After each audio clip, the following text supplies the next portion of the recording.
देखिए, मोहन भागवत जी ने जो कहा है, आज हमें समझना चाहिए कि मोहन भागवत जी ने कहीं ऐसा तो नहीं कि अपनी जिम्मेदारी किसी और के ऊपर उतारने का प्रयास किया। उन्होंने कहा कि भाई जो जाति व्यवस्था बनाई वो ब्राह्मणों ने बनाई, तो जाति का ऊंच नीच अगर वो ब्राह्मणों के ऊपर छोड़ रहे हैं, तो अगर इतने इतने लंबे समय उनकी सरकार थी, इसको बदलने के लिए उन्होंने क्या प्रयास किया?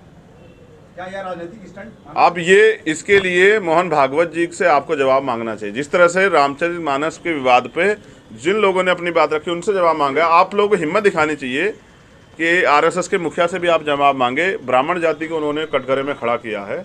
हम तो लंबे समय से मानते हैं कि जात, हम लोग आप लोगों के माध्यम से मांगेंगे। तो मैं ये कहना चाहता हूं कि अगर ये सत्य है तो फिर ये बुरा है कि जिन लोगों ने फिर जाति बनाई, उन्होंने अपने आप को ऊपर रखा और बाकी लोगों को नीचे रखा। तो ये अपमान की शुरुआत जहाँ से, उसका खात्मा होना चाहिए। इंसान इंसान होता है। क्या मोहन भागवत दलितों का वोट हासिल करना चाहते हैं 2024 में? कुछ ऐसा है क्या? मोहन भागवत जी, अब आप स्पष्ट मुद्दे पे आ रहे हैं कि मोहन भागवत जी और बीजेपी एक ही है।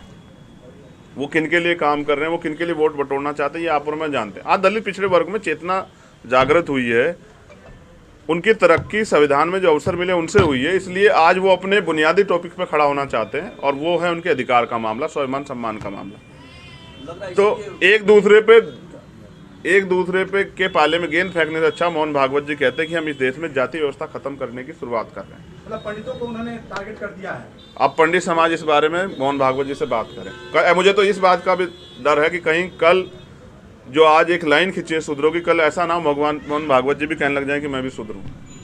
क्या है तो शायद मैं अपनी जो है दिलचस्पी आपसे जाहिर कर पाऊँ।